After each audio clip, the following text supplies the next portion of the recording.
The gluten-free trend is taking people by storm, and the idea is that gluten is hard to digest, so it gives you the black and white rule of just avoid it.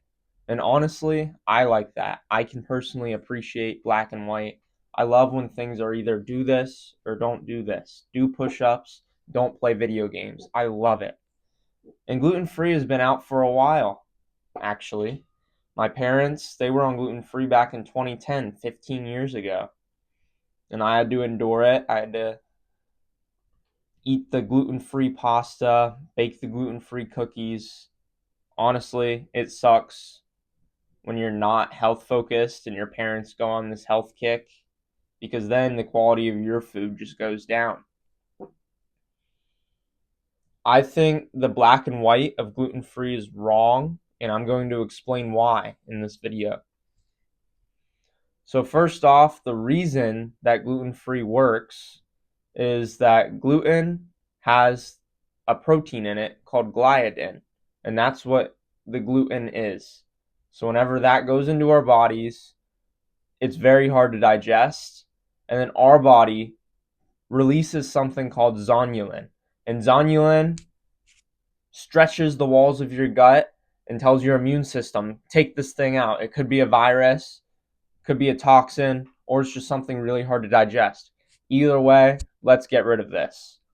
So your gut gets stretched, and then if you have other food in your gut and zonulin is chronically active from eating so much gluten, then the toxins from bad food that you're eating, from sugars that you're eating, maybe you ate a donut or something, can leak outside of your gut and cause all sorts of problems.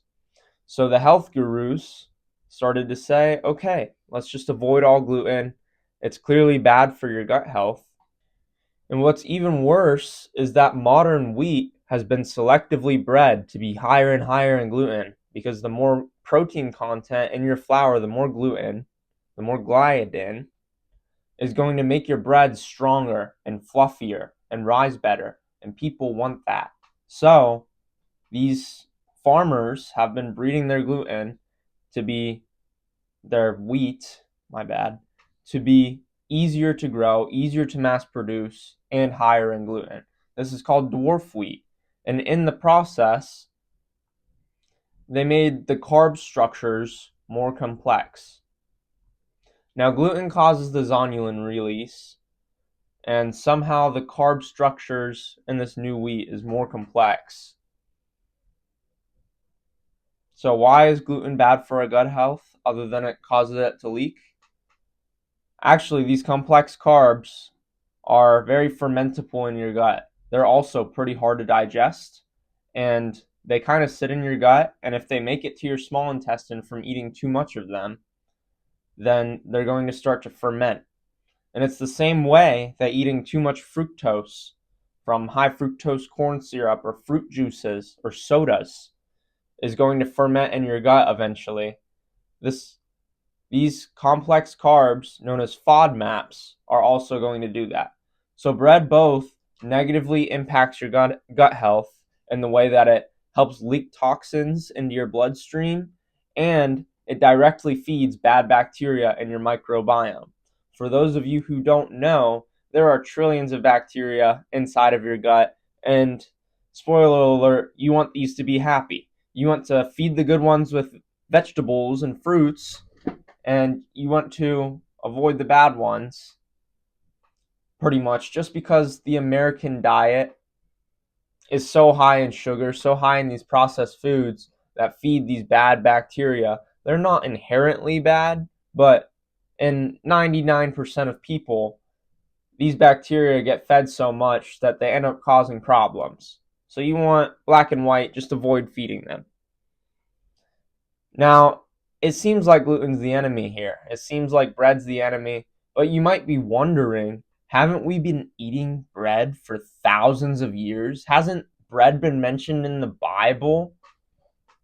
So why have we been eating bread for thousands of years? Is this dwarf wheat really that bad? And I don't think so. I think that there's another problem, and that problem is how we make the bread. Now, if you've ever baked something and used active dry yeast, instant yeast. It takes an hour for the dough to double, and then maybe it takes another hour after you shape whatever you're making for that to rise again. And you get really fluffy products, and it takes 2 hours total. How we used to be doing this is through a process called using a sourdough starter. Now, us Americans, us in the world, it's probably not just Americans. We want things to be fast, we want things to be quick, and sourdough can take up to a full day to bake a loaf of bread. And that's the trade-off. It ferments for basically a full day, and this starter is made with flour and water. You cultivate your own yeast, and you let that sit and break down the complex breads in your flour. Break down the gluten a little bit so that becomes that much easier to digest. And the longer you ferment it, the better that this is going to be. And then eventually it turns everything into soup once it over ferments the gluten. So you have to find the Goldilocks zone of the perfect bread. But sourdough is like a superfood. It's like eggs, how they raise your testosterone. This is going to make the complex carbs easy to digest, so you get your glucose from the flour. So you're able to mostly digest the gluten unless you eat so much of it. And the longer it ferments, the better this is going to be. But the problem is we stopped doing that. So all the health gurus nowadays are saying avoid gluten at all costs. But I say add sourdough. And you can put sourdough into anything. If you feed your starter, okay, first I have to explain what a starter is. A starter is literally just flour and water. And you cultivate wild yeasts and bacteria, and it starts to get a little tang. And you just feed these yeasts every single day, and they work for you. They're like your own personal bread servants. I remember I played this game back in the olden days called Minecraft Skyblock, and the basis of this game was to gather as many resources as possible. And they kind of added in some weird things, and you had these little minions that would mine the resources for you. So you'd go away for a while, and then you come back, and your stone minion has given you 200 blocks of stone. It's kind of like that. You feed this thing, it rises into yeast, and you basically have infinite yeast as much as you're willing to feed it. Just feed it every single day, and you can make so many breads every single day. It's an exponential growth. So this stuff is awesome. I've been obsessed with making sourdough personally. I've been making sourdough pizzas, sourdough flatbreads, sourdough breads. I'm finally starting to get a grasp of sourdough bread, and it is so rewarding. This makes the glucose able to digest. It decomplexifies the carbs, and it makes the gluten a little less present so that you don't have to worry about this zonulin activating inside of your gut and toxins leaking out, further causing gut problems. Maybe that's why you have acne. A lot of people will say don't eat gluten, it causes acne. A lot of people will also say avoid dairy, it causes acne. Dairy is part of that FODMAP chain where if you don't have the lactase to digest the lactose, it's going to ferment into your gut. And that's why people with lactose intolerant fart all the time. They burp all the time because that's creating gases from fermenting in your gut and negatively impacting your gut health. That's why dairy gave me acne for a while, because I didn't produce any of that lactase enzyme. If you've watched this channel for a while, I think I've said I used to do protein shakes twice a day. I depleted my systems of lactase, and now I just can't handle it. It's a sad reality.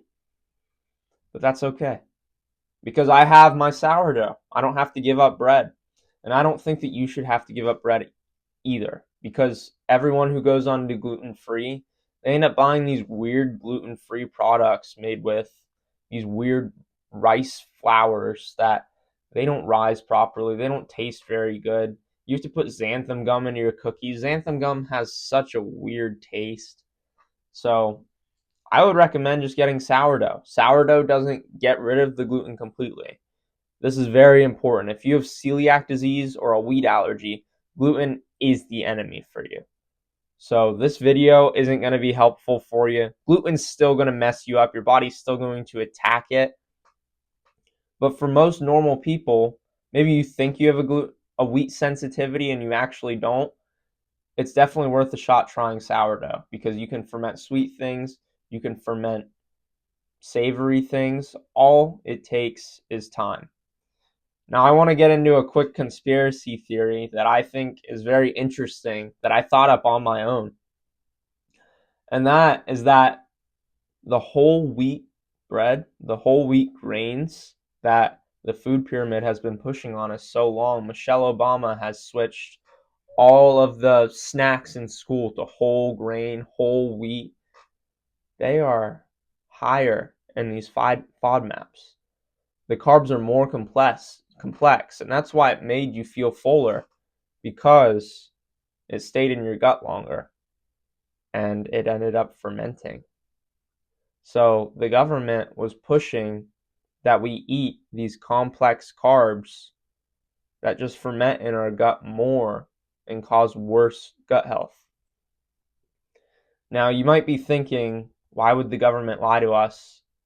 And I invite you to just look at any time period in history and ask yourself, was the government lying?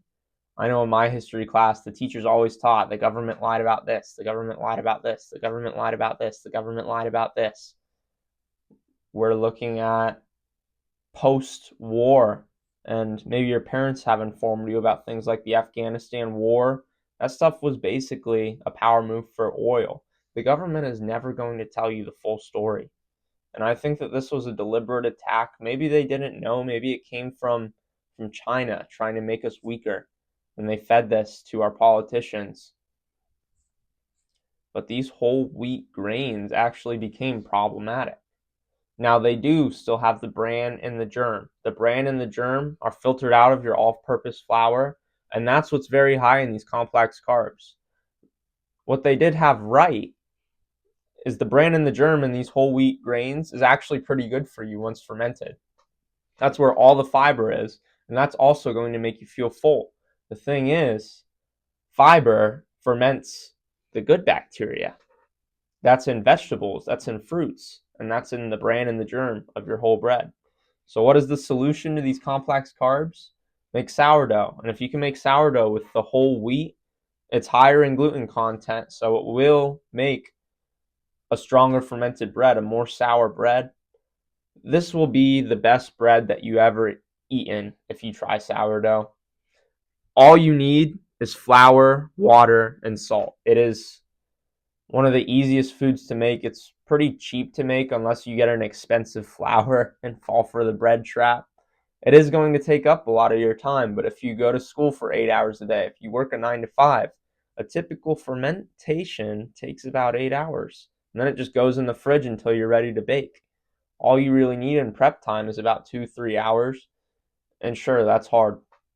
I've dedicated myself to making this bread. I've made so many breads in the past week, and I am fully obsessed with it. Just the idea of being able to eat this gluten as a pre-workout, as a post-workout, to hit your anabolic window without the downsides, it's so awesome. So I'm not going to necessarily give you guys a recipe or too many tips. Definitely start a sourdough starter or find someone who actually makes sourdough. It's like sauerkraut, where the store-bought stuff is likely flavored with vinegar. If it has anything other than flour, water, and salt, it's not a real sourdough. I'm looking at vinegar, I'm looking at citric acid, anything that gives it that sour taste without the fermentation, they're trying to cheat you. So just be aware of that. I wouldn't trust any sourdough from Kroger. Go to a farmer's market, order it online. There's so many small businesses. All the ladies are making sourdough. And if you guys attack me and say that sourdough is for ladies and it's not a very masculine hobby to make, I'm a huge foodie. I'm going to be making all sorts of food. I'm going to tell you, it's not going to be a feminine hobby when I'm the best in the world. So I just wanted to make that clear. I was thinking about that. Maybe I'm going to get some backlash for this. You don't have to go gluten-free, but I would avoid all sorts of gluten if it's not sourdough, because that zonulin problem is still a problem. You don't want your gut to leak. You don't want to ferment gluten, or sorry, the FODMAPs in your gut, the carbs from gluten from these breads. It's wheat specifically. I think it's wheat, dairy, garlic, onions. That's the four that I know. FODMAP stands for fermentable oleosaccharides, disaccharides, monosaccharides. It's all these different things. And basically, it's all these food groups that ferment in your gut. And you don't want this to happen for the bad. You want to feed the good as much as possible, because then your acne will go away. Then you won't get brain fog as bad from eating carbs. This is the solution that everyone is ignoring. All the carnivore influencers, all the low carb influencers. You don't have to go low carb. You just have to go higher fiber, higher vegetables, and find the way to make your gut microbiome healthy again. We've been eating bread for thousands of years. We shouldn't have to just cut it out. We just have to get back to how we used to make bread. This is how we've been making bread for such a long time, and that's a sign that it's the right way. If we're getting all these problems now, then maybe we should go back to how things were before the problems. I'm not trying to romanticize the past. I'm trying to use their tools to our advantage. Guys, I hope you start a sourdough starter. All it takes to make a bread is flour, water, and salt. This starter is just flour and water from the start. You put it in a jar and stir it up and forget about it. So I'd recommend getting a food scale in general for it. That'll help you a ton. But that's really all it takes. So you have zero excuse to not be making sourdough. It's probably going to take over your life if you want to practice making bread. I've started taking my doughs to work. So it is an insane hobby to have.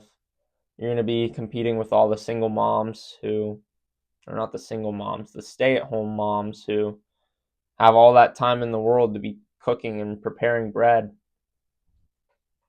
But we're still going to beat them, fellas. I would suggest start a sourdough starter. Otherwise, you're going to have to avoid gluten, and it's going to suck. But once you get your gut health right, it's going to be so rewarding. If you don't believe me that this gluten ferments in your gut, try eating too much bread. You're going to get what feels like a bread belly. I'm sure everyone knows what that's like. And then it's going to start to ferment. Your farts are going to smell really bad. You might think that's a little inappropriate to talk about, but I'm going to tell you guys the truth. That's how I know that it ferments in my gut.